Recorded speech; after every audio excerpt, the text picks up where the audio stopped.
ଆଜିର ଲଞ୍ଚରେ ହେଲା ପେଜୁଆ ଭାତ, ଇଲିଶି ଶୁଖୁଆ, ଆଳୁ ଝୋଳ ପାଣି। ଏତିକି ବାସ୍। ମୁଁ ଏକା ଖାଇବି ଆଉ ଇଚ୍ଛା ହେଲାନି ଏତିକି କରିଦେବି।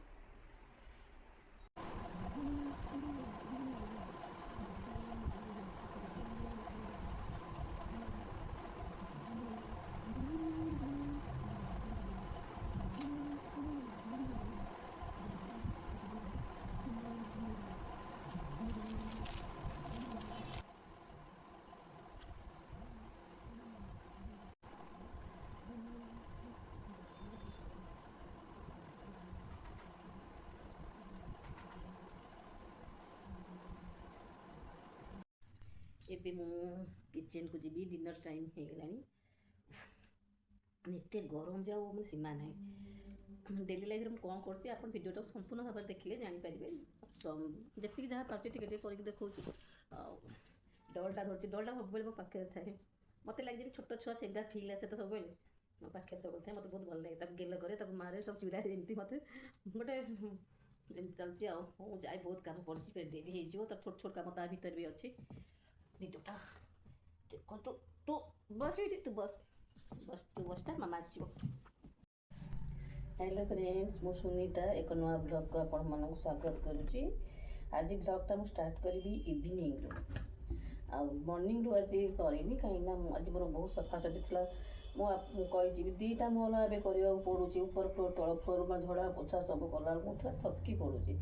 ତାପରେ ପୁଅର ମୋର ଯେହେତୁ ଅଛୁ, ଆଉ ପୁଅଟା ଟିକେ ମାନେ ହାଲକା କରିଦେଉଛି ଯେ ମାମା ତମେ କିଛି କରନି, ମୋତେ ପଇସା ଦେଇଦିଅ, ବାହାର ଖାଇବା ପସନ୍ଦ, ଏମିତି କହୁଛି। ମୁଁ କହିଲି ନାଇଁ, ତଥାପି ମୁଁ ରୋଷେଇ କରିବି, ରୋଷେଇ ନ କଲେ ମୁଁ କ'ଣ ଖାଇବି, ଯେହେତୁ ତୁ ବାହାର ଖାଇବା ପସନ୍ଦ, ନା ଦିଅ ଏମିତି କହିକି ତା ଯାହା ବି ହଉ ନେଇଗଲା। ସେଠୁ ମୁଁ କହିଲି 3 ଦିନ ହେଲାଣି ମୁଁ ଭାତ ବି ଖାଇନଥିଲି, ମାନେ ଏତେ ରେଷ୍ଟଲେସ୍। ତାପରେ ମୋର ଯେଉଁ ଆଣ୍ଠୁ ଯେଉଁ ପଡ଼ିଯାଇଥିଲି, ଯେଉଁ ପେନ୍, ମାନେ ଅଧଘଣ୍ଟା କାଳ ବସିଲି, ତାକୁ ନିଜେ ମସାଜ କରିକି ତାପରେ ଆଜି ଟିକେ ଭାତ 3 ଦିନ ପରେ ଖାଇଛି।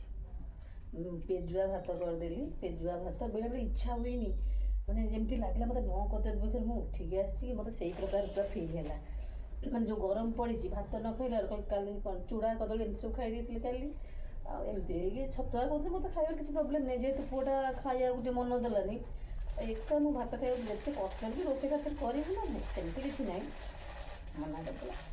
ଏମିତି ବି ଚାଲିଛି। ପେଜୁଆ ଭାତକୁ ଇଲିଶି ଶୁଖୁଆ, ଆଳୁ ଝୋଳ ପାଣି, ଯେମିତି ମୋତେ ଲାଗିଲା ଅମୃତ ଭଳିଆ। ଗୋଟେ ଖାଦ୍ୟ ଗୋଟେ ମୁହୂର୍ତ୍ତରେ ଏତେ ଭଲ ଲାଗେ ଯେ ଏମିତି ହେଇ ଚାଲିଲା। ଆଉ ଏବେ ସନ୍ଧ୍ୟାବେଳେ ଆସିକି ମୁଁ ଚାହା ପିଇ ସାରିଲି। ଆସିକି ମୁଁ ଏବେ ମୋର ଡିନର୍ ପାଇଁ ରେଡ଼ି କରିବି। ଆଜି ମା ପୁଅଙ୍କର ଅଲଗା ଅଲଗା ଖାଇବା। ମୋର ବ୍ରାଉନ୍ ବ୍ରେଡ଼୍ର ଅଣ୍ଡା ପକାଇକି ତାକୁ ଭୁଜିଆ ଭଳିଆ କରିବି। ଆଉ ପୁଅ ପାଇଁ ଚାଉମିନ୍ ବତୁରେଇଛି, ଚାଉମିନ୍ ଅଛି, ଖାଲି କାଟି କରିବି।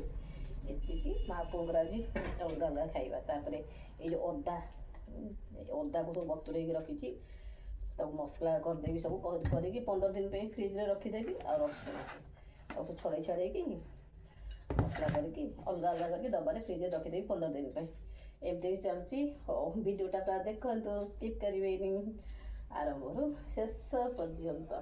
ମୋର ଡିନର୍ ଆରମ୍ଭ କରେ, କେତେ କାମ ଅଛି, ଅଦା ବଟା ହେବ, ରସୁଣ ବଟା ଏସବୁ ଅଛି।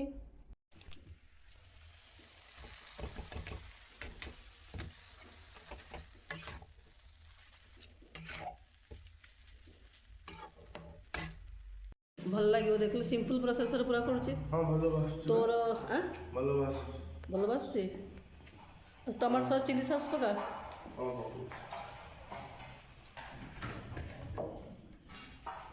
ସେଇଠି ଅଛି।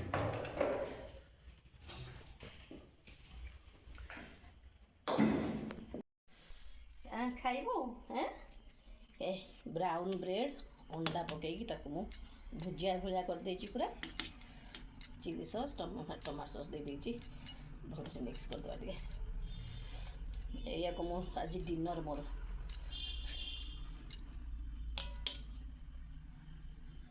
ତୁ ଖାଲି କହୁଛୁ 24 ଘଣ୍ଟା ଖାଇବୁ। ତୁ ଚିଲି ଚିକେନ୍ ଭାତ ବୋଲି ଦେଇଥିଲି ଖାଇଥିଲୁ। ଫେର ଅଣ୍ଡା ବ୍ରେଡ଼୍ ଶୁଣି ଦୁଧି ଚଲେଇଲେ।